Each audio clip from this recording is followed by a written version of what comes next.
Hey man, what's going on? Welcome to the show.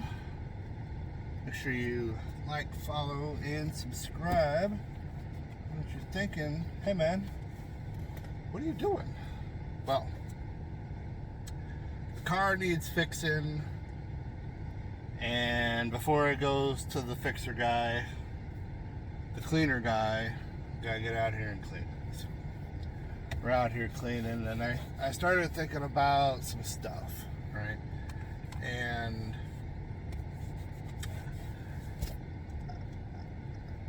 I wanted to kind of do like a bit of a preface, you know, a warning kind of thing. I'm going to talk about some stuff, okay?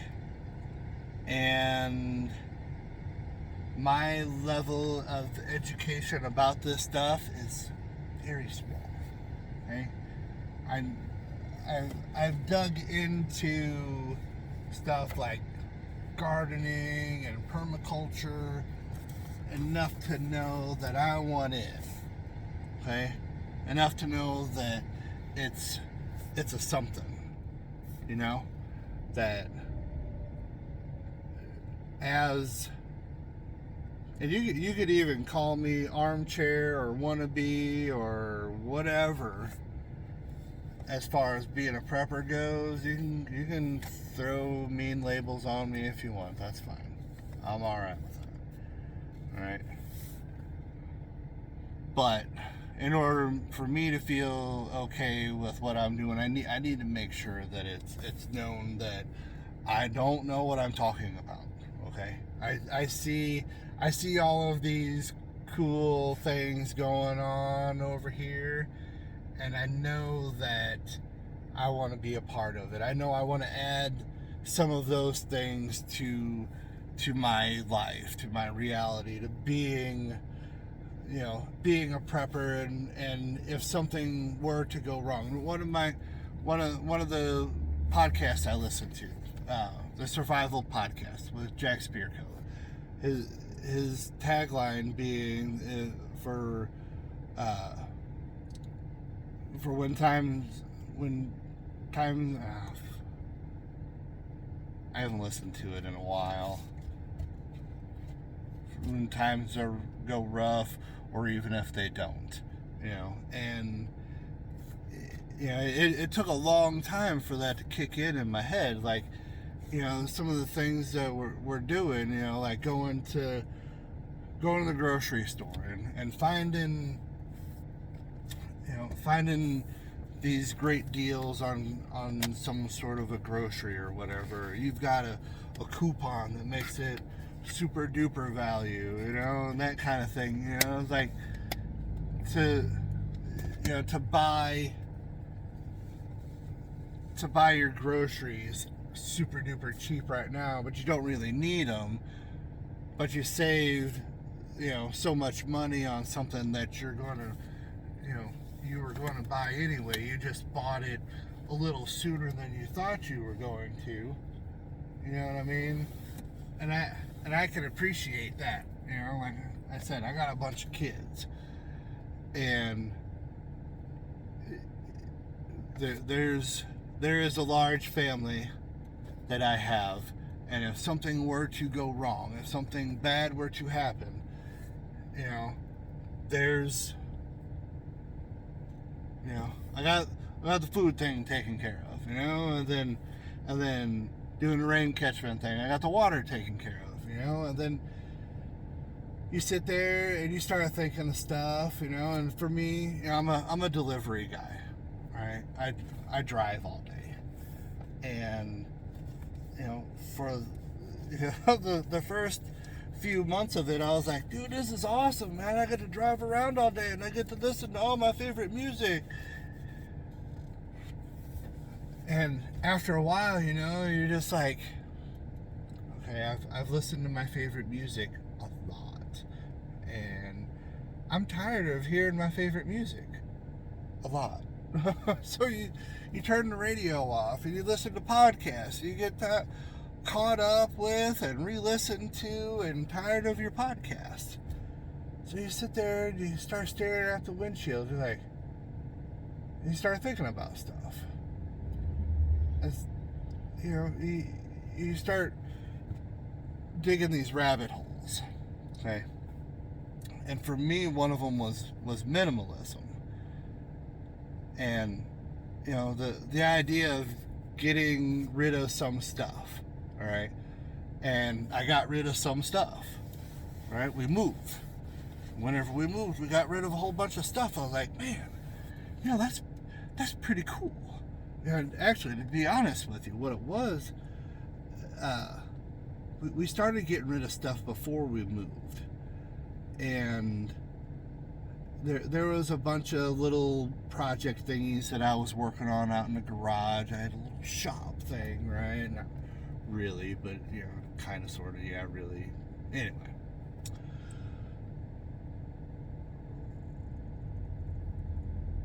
My wife got sick of extra stuff. I got sick of extra stuff. And I went in the garage and I got rid of some of that extra stuff. Some of those projects that I was working on, but not really working on, you know, and got rid of those things. And, you know, it soaked in that all this extra stuff, right? I was spending all my time with all of this extra stuff. And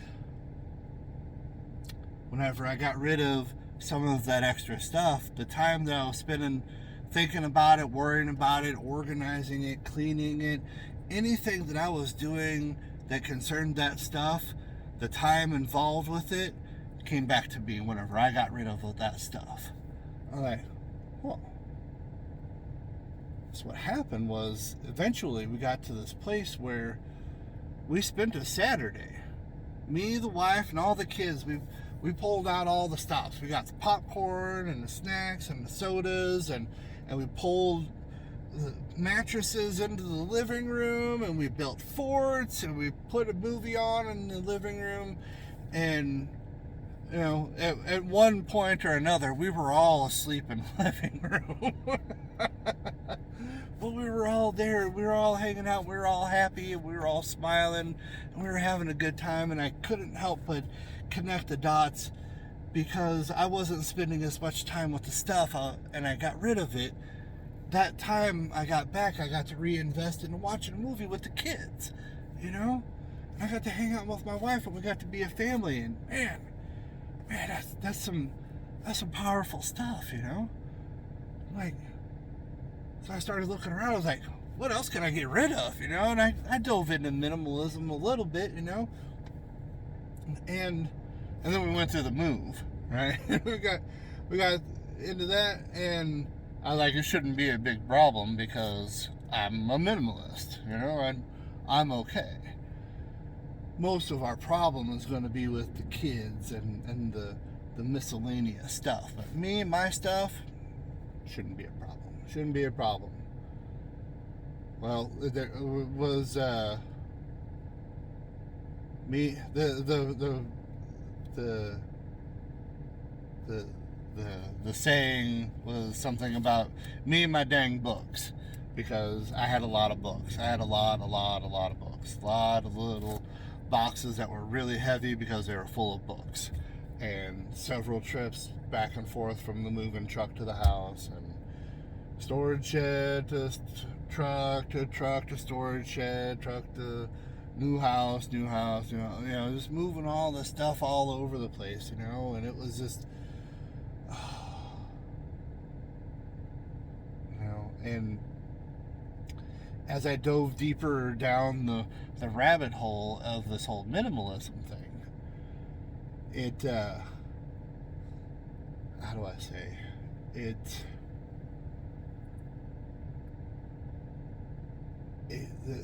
that rabbit hole eventually met up with the prepper rabbit hole. And the prepper rabbit hole had been pretty closely connected with the primitive living skills rabbit hole and the tree hugging hippie rabbit hole, you know, and all of a sudden all these rabbit holes were coming together, and it's awesome.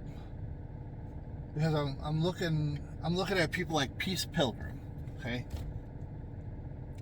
Peace Pilgrim walked, hundreds of thousands of miles, one end of the country to the other, in a zigzag, north to south, east to west pattern, and visited all. I think she even made it to Hawaii and Alaska. I'm pretty sure, definitely Hawaii. Alaska, I'm not sure. Anyway, she was one of those great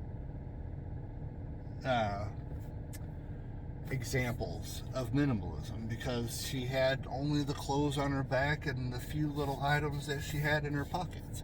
I'm like, man, this is something, and then having that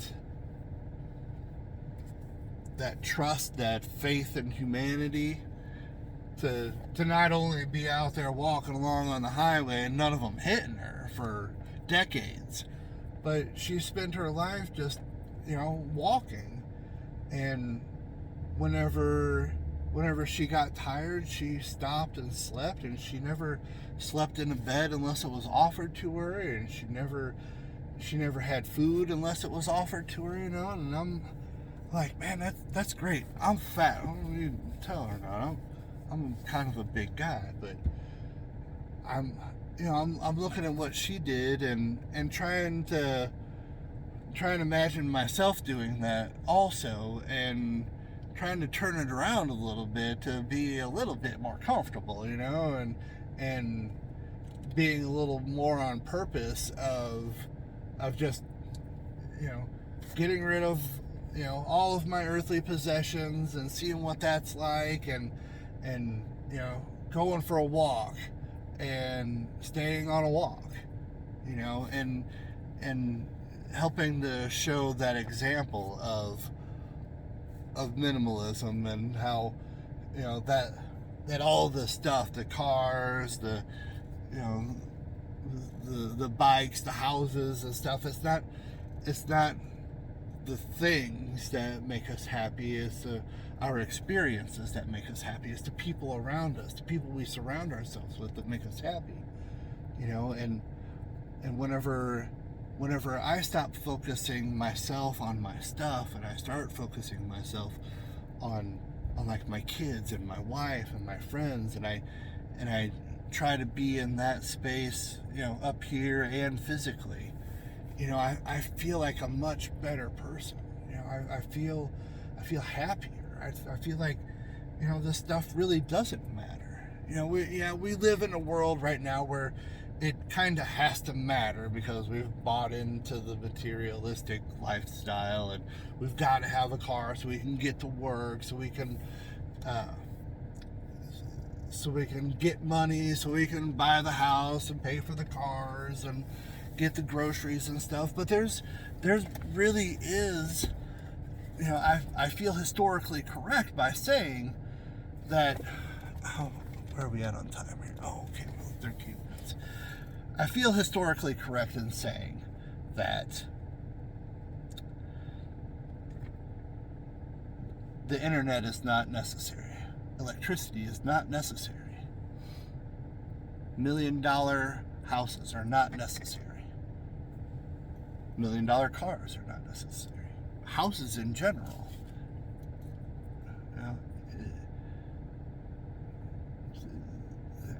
I'm not sure on the vocabulary here. I'll get to it in a minute here, but you start diving into minimalism. You start really thinking about those things that are really, really important and absolutely necessary, like food. All right, food, water, shelter.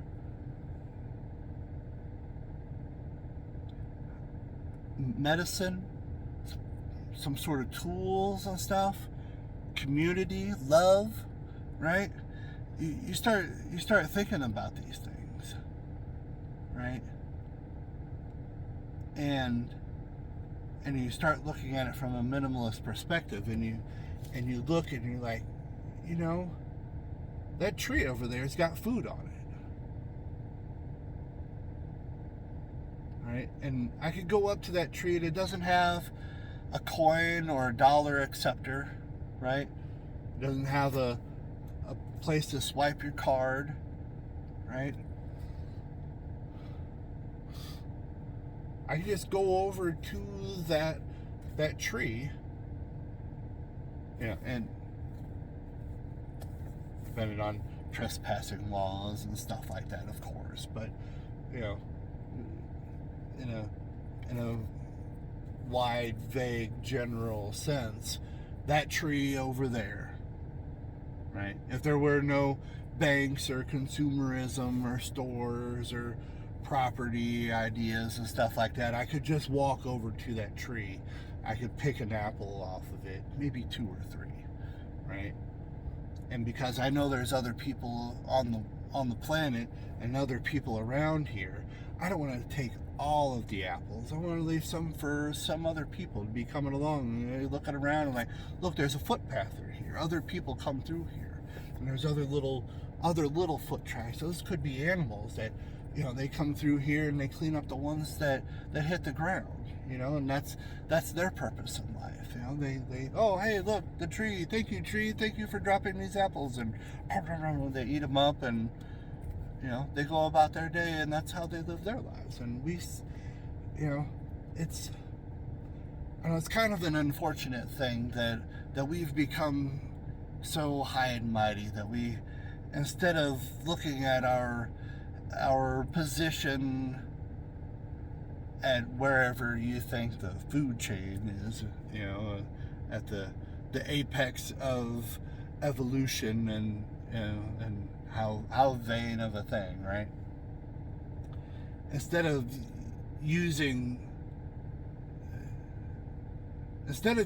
that vanity that we have to place ourselves at the top and separate from all of the nature over here. One of the things I've been saying to myself a lot over the last few years is that I want to be more a part of nature instead of apart from nature, because we've had nature here, we kind of pulled ourselves away from it over here, right? And nature is over here happening. We've got this superiority thing over here that we go into nature and we take what we want, and we build the skyscrapers and the planes and the cars and all this stuff, and whatever happens to nature, well, screw it, what are we worried about, right?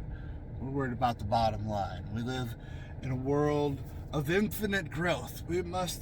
Next year, our bottom line must be bigger. We have failed as a business, but what we're failing to realize is that we live not in a world of infinite growth. We live in a world of finite resources, and we are eventually going to come to an end of those resources. And whatever happens kind of thing, right? But me putting myself more a part of nature rather than apart from nature really helps me see that, I could come out here and I could cut all these trees down that are in my way so I can grow my monocrop of grass out of my front yard, right?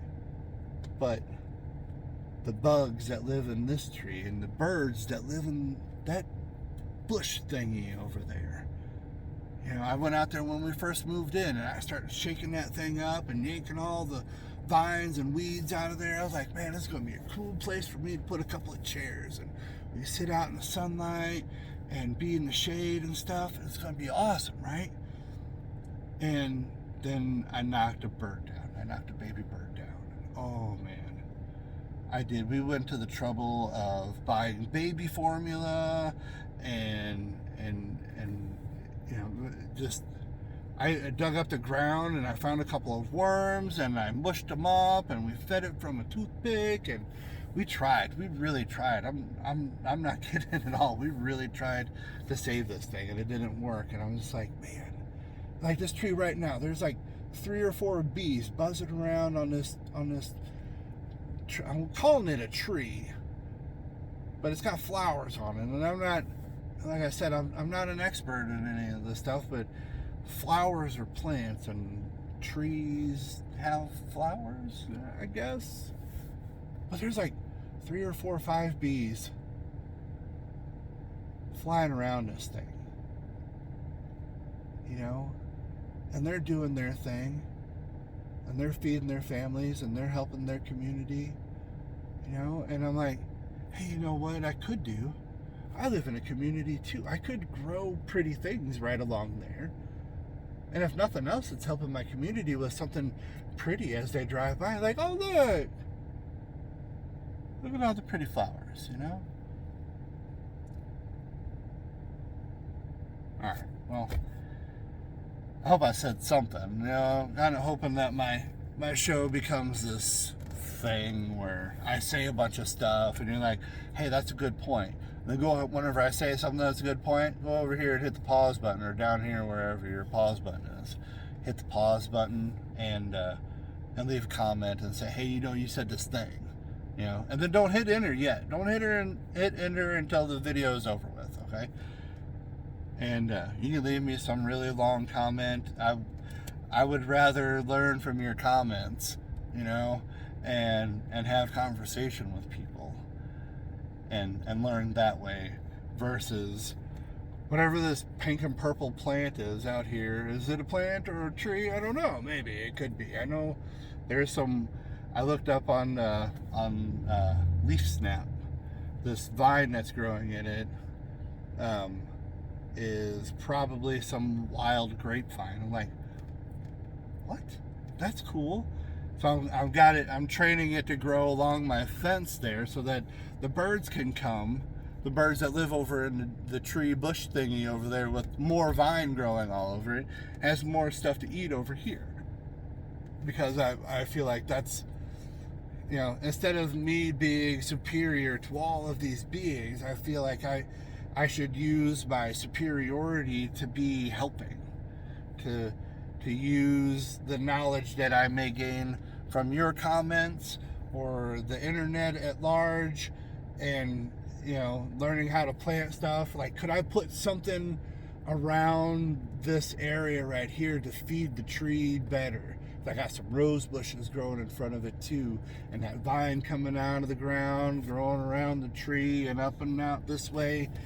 Can I do something to make those things grow better? Is there something I'm doing at home? Like I'm a vegan, right? And like the cucumber peels and the orange peels and the stuff that I don't eat, that's not eatable, right? And I can put that into a bin with some worms, and worms turn it into compost and castings, and I can put that there, and I can make that plant grow that much better. And then I can have, you know, I can create all of these little itty-bitty microsystems of stuff that, you know, is this weird, wild biological system, kind of like us humans. We're not, you know, I'm not me. This thing that you're looking at is not some sort of a singular thing. You know what I mean?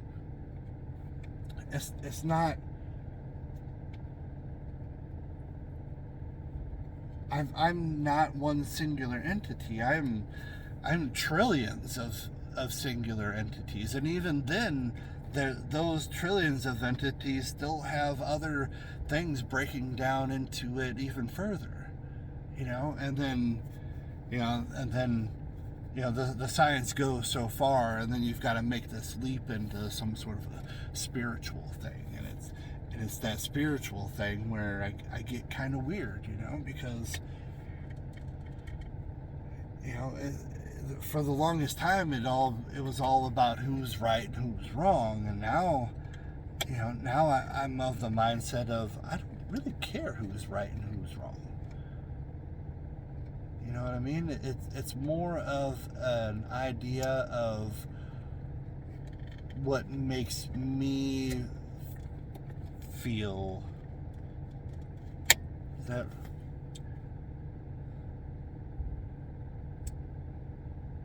We'll get into that another time. It's kind of confusing to me. Anyway, thanks for sticking around this long. I know my wife's probably not watching this far, so like, follow, subscribe, hit those links down at the bottom. Click on them things, go to them places.